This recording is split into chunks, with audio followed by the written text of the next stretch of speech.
E aí, moçada, tudo bem?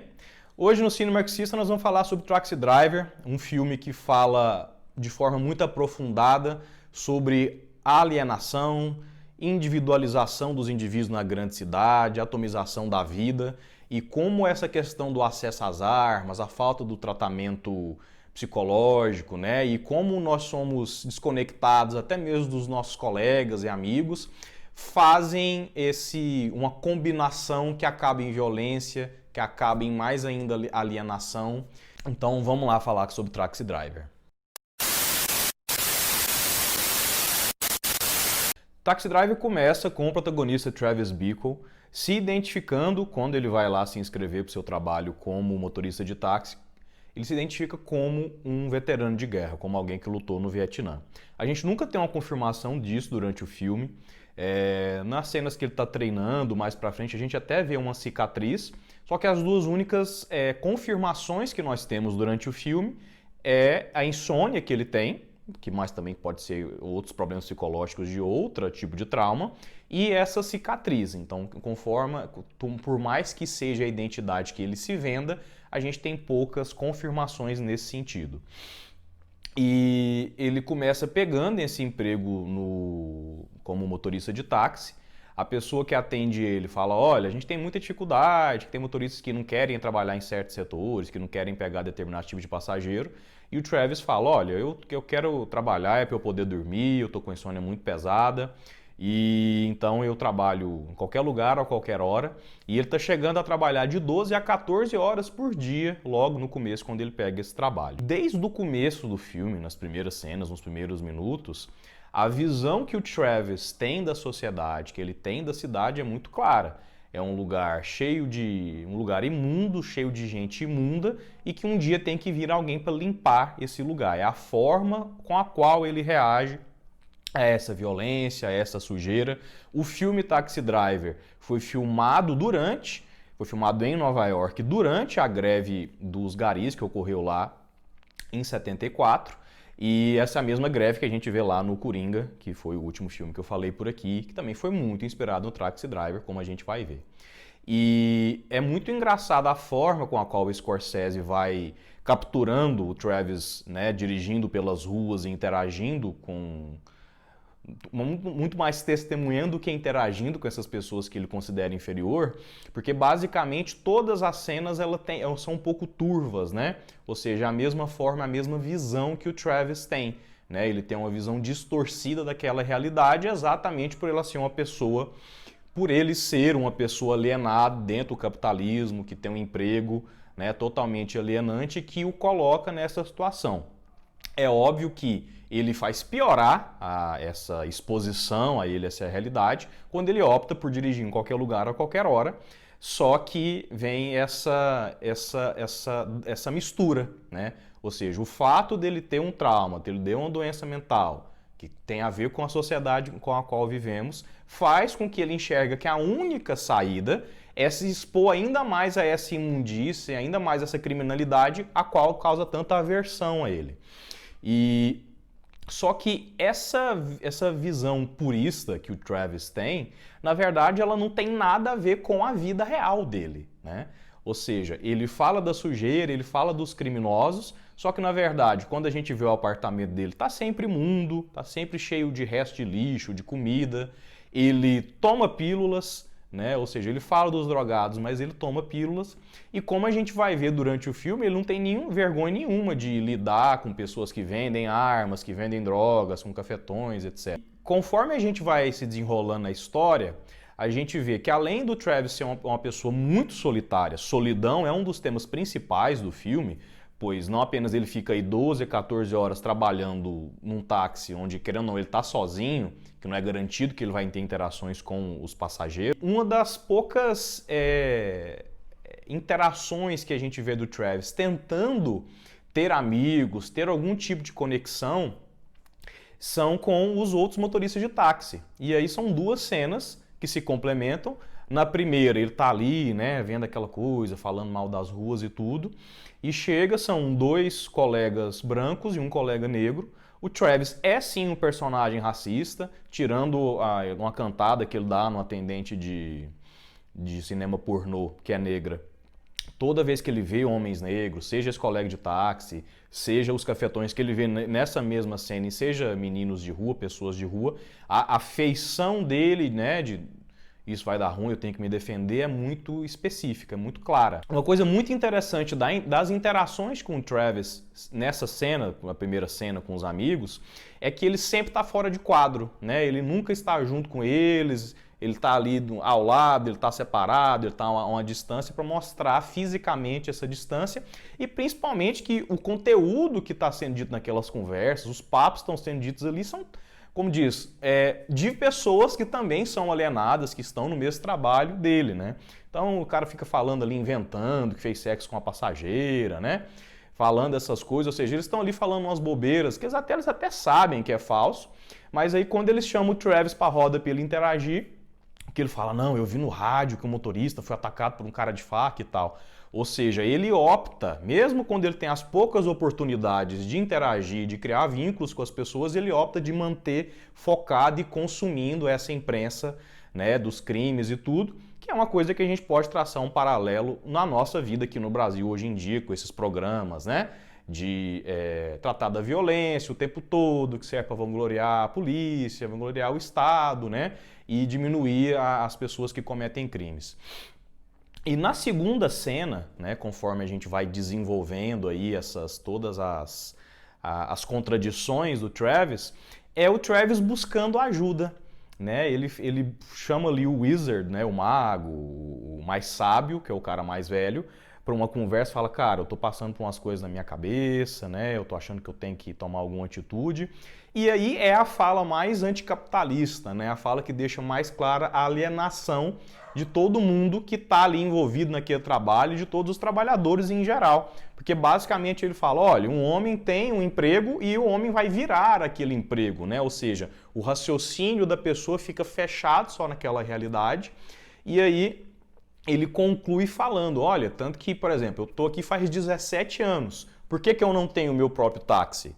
Porque eu não quis, né? Ou seja, ele compra essa questão da meritocracia, ele não enxerga que ele está naquele trabalho alienante, onde ele não se desenvolve nenhuma outra das suas capacidades, né, intelectuais, criativas, e ainda assim é hiper explorado e mal consegue sair do lugar, né? Ele continua não tendo seu próprio táxi, o que significaria que ele teria uma melhor renda, e aí ele mostrando essa sua realidade alienada e explorada, ele termina quando o Travis, a única tentativa direta, né, de ajuda que o Travis tem, que é de pedir ajuda, ele fala, cara, você tá tudo bem, tá tudo tranquilo, vai lá, bebe, transa com alguém que você vai ficar bem.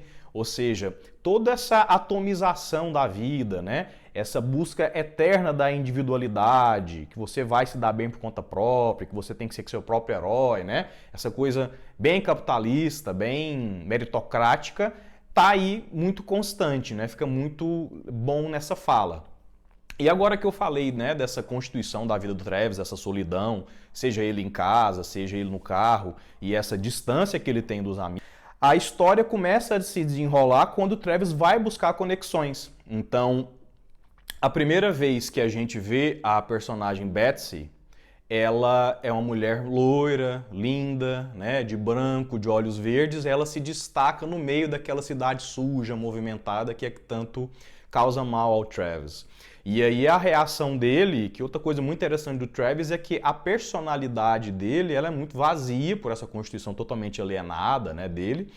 E tudo que ele vai fazendo, seja no começo do filme, seja no final, é pegando alguns pontos, algumas imagéticas da cultura popular, né? Seja enviar as flores depois para Betsy, seja o cabelo que ele vai ter no final, seja o fato de ele ficar imitando os cowboys, ele vai imitando isso.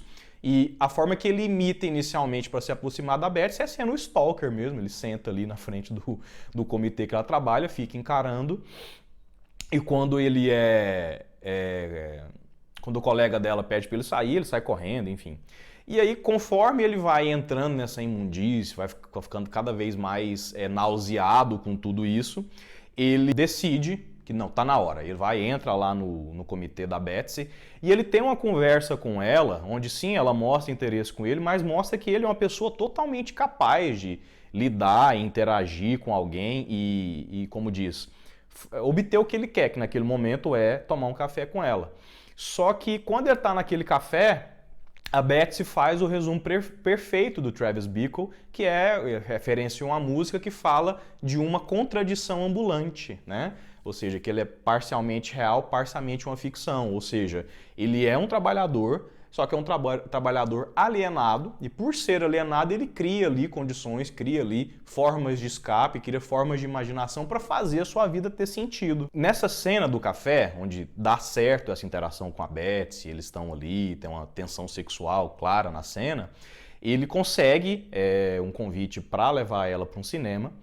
E aí vem a cena que mostra o tanto que essa pessoa é afastada da realidade, da sociabilidade, do bom senso, de qualquer tipo de norma que leva uma mulher para ir num cinema pornô. Ou seja, eles pegam o exemplo mais extremo para mostrar que aquela vida de 12, 14 horas dirigindo na rua, que quando acaba os seus, como diz, o seu período de trabalho, tem que limpar ali sêmen e sangue do banco, e o primeiro lugar que ele vai é um filme pornô, que é o que os outros colegas devem fazer, para ele é normal. E aí ela obviamente sai correndo, não quer nada com ele, né?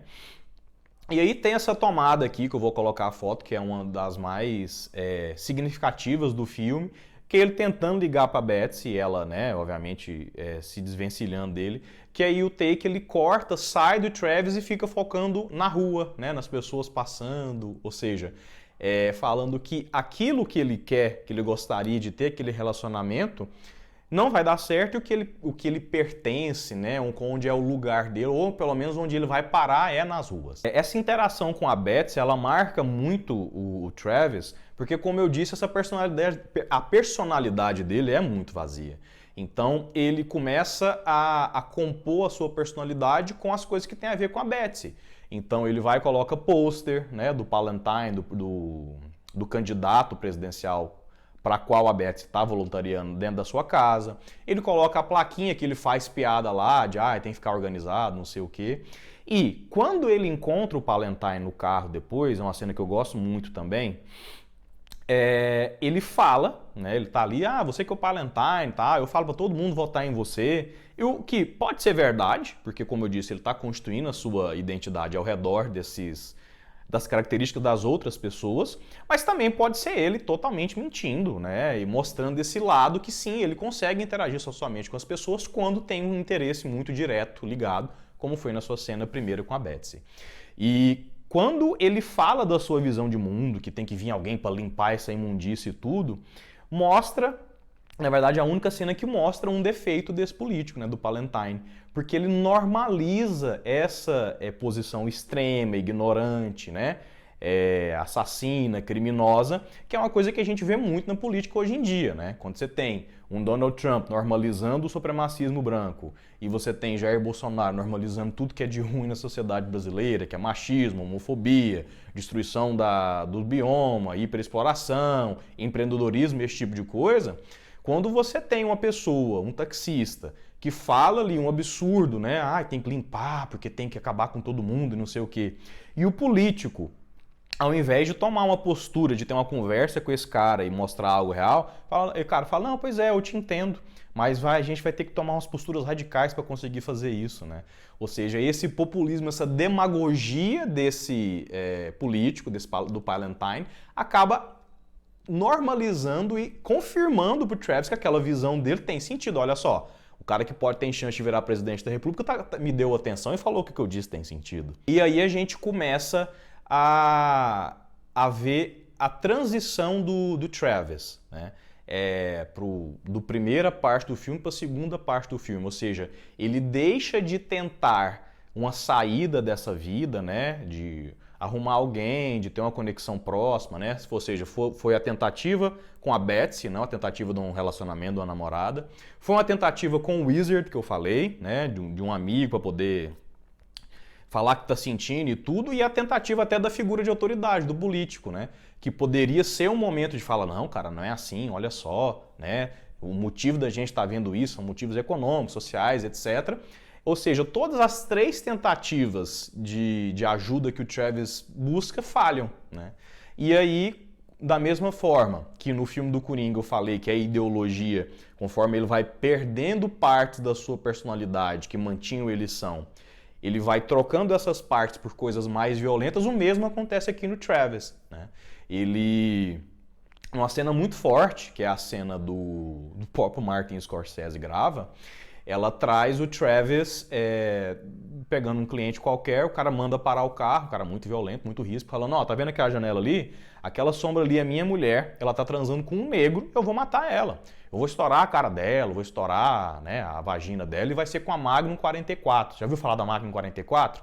E aí essa interação, né, essa informação do poder dessa arma, né, dessa coisa que vai resolver os problemas, leva o Travis, depois que ele é rechaçado pela Betsy, depois que ele não consegue nada com a amiga e com o político, ele vai lá, né, esse cara que quer limpar as ruas, que é contra os bandidos, e ele se encontra com um traficante de armas, compra 4 armas, inclusive uma delas é a Magnum 44, ele vai comprar uma 38, compra uma P380, enfim, compra 4 armas, ou seja, o dinheiro aí de mais de um mês de trabalho dele, né, mais ou menos do que as informações que o filme dá, e aí ele começa a treinar, né, ele para de comer, porque lá a gente vê ele comendo uns absurdos, pão com conhaque, leite, né, e ele toma pílula o tempo inteiro, ele corta tudo isso, passa a malhar, passa a comer melhor, começa a treinar tiro, né, e aí basicamente o plano dele é de matar o Palantine, né? De matar o candidato, essa figura que representa a Betsy,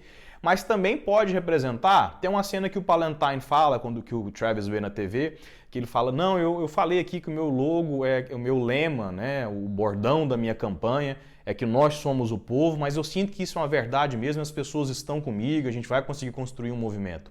E o Travis, que é um misantropo, que é uma pessoa isolada que não gosta do povo, pode ter um motivo ali, além da questão da proximidade com a Betsy, para poder resolver e, como diz, ser o herói, poder representar a limpeza de alguém que manteria as coisas como estão. Ao mesmo tempo que ele começa a desenvolver isso, a gente vai vendo os encontros aleatórios com a Iris, né, que é o personagem da Jodie Foster, da prostituta criança, onde ela primeiro entra no táxi dele tentando fugir, ele não faz nada, mas vê lá o cafetão, recebe até um dinheiro e tal, e ele vê ela uma segunda vez na rua, até segue ela um pouco e ela, por proteção, pega o braço de um dos clientes e sai. E aí começa a conclusão final do filme, né? Que ele vai até ela, ele conhece o cafetão dela, interage com ele, que é o personagem do Harvey Keitel, e ele conversa com ela e é todo naquele sentido de, olha, você tem 12 anos de idade, vamos sair daqui, esse cara tá só te aproveitando, ou seja, no meio dessa situação toda, o Scorsese nos coloca essa pessoa que tem essa visão de mundo encontrando o crime mais indefensável que poderia imaginar, que é um pedófilo que, além disso, escraviza aquela criança. Ou seja, ele coloca o pior crime possível para poder, como diz, é óbvio que o Travis vai ter que fazer alguma coisa, né? E o Travis, ele promete, né, que vai ajudar a Iris, ele escreve até uma carta deixando dinheiro para ela e tudo. E aí ele faz 2 tentativas, né? Primeira de se aproximar e saber qual que é o rolê para ele poder matar o Palantine. Na primeira, ele vê um cara do serviço secreto ali e o cara rapidamente saca que ele é um cara aleatório, que tá ali com essa jaqueta de exército e tudo. E o Travis também entendeu que ele foi identificado e passa um nome e um endereço falso quando a pessoa pede. E na segunda mesmo, que é a definitiva, a gente vê a conclusão dessas imagéticas da cultura pop que o Travis vai pegando durante o filme, né? Se no começo com a Betsy ele vai stalkear ela e enche o próprio apartamento de flores, porque ele acha que ele vai conseguir reconquistá-la mandando flores, ou seja, coisas do senso comum de alguém, ele fica, além de treinar tiro, ele fica se imaginando no espelho, quando ele está conversando, fazendo aquelas falas clássicas do De Niro, como um cowboy, né? Girando aquela arma e apontando e tudo. E na cena final, no terço final do filme, quando ele aparece com o moicano, é mais uma imagética do bom senso da cultura pop, que é do guerreiro, né? Do indígena, do moicano, que vai ser alguém ali que vai agir de forma brava, valente, e conseguir o que quer. O Travis falha miseravelmente em matar o Palantine, né? Ou seja, ele fica ali, ele desenvolve aquele mecanismo que ele pode sacar a pistola e atirar rápido, e no meio de uma coisa cheia de serviço secreto, ele enfia a mão na jaqueta, né? Ou seja, pode falar que teve experiência no exército, pode treinar tiro, mas no fim das contas ele não é um bom assassino. E aí a reação dele depois que consegue fugir, ele vai lá e tem a conclusão do filme, né? Ele vai lá e tem uma cena muito realista dele matando 3 pessoas, mata o cafetão direto atira no cafetão direto da Iris. Aí tem um outro cara que trabalha junto ali, que trabalha no hotel, no corredor, ataca ele também. E por coincidência, o chefão de todo mundo, o mafioso, que a gente vê ele recolhendo dinheiro com o cafetão, tá lá no quarto com a Iris. E o Travis, mesmo tomando um tiro no pescoço, consegue matar todo mundo. E aí é a cena clássica do filme, né? Que o Travis, ele, ao falhar de matar o Palantine e livrando a Iris na cabeça dele, ele tenta se matar. E não encontra, acaba a munição dele, e aí ele faz, né, a cena clássica dele atirando, que depois reverbera lá no Coringa, né, que toda aquela alucinação que o Arthur, que o Coringa tem com a vizinha, ela é um lembrete, esse gesto aqui da cabeça, e a gente tem a conclusão do filme.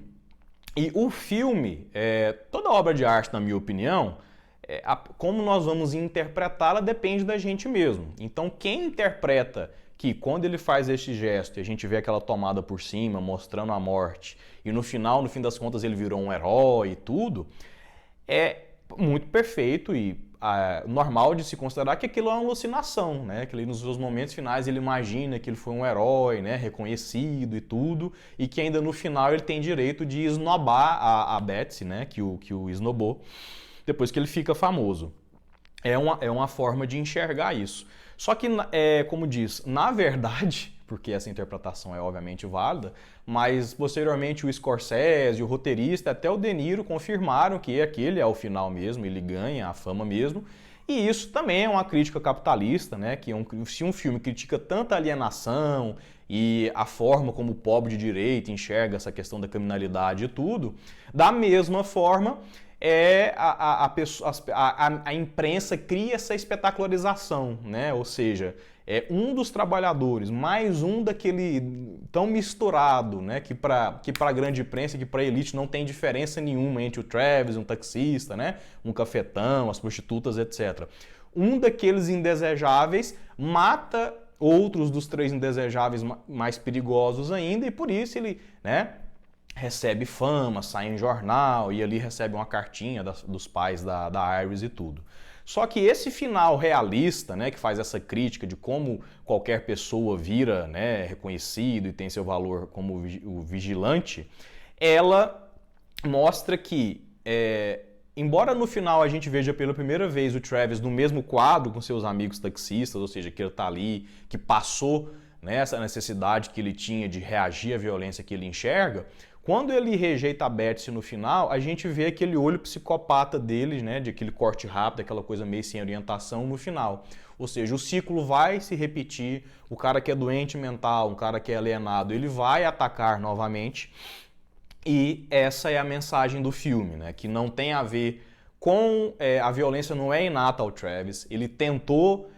fazer conexões e sair daquela ideia que ele teve, só que todas as interações, pela falta de ferramentas que ele tinha, né?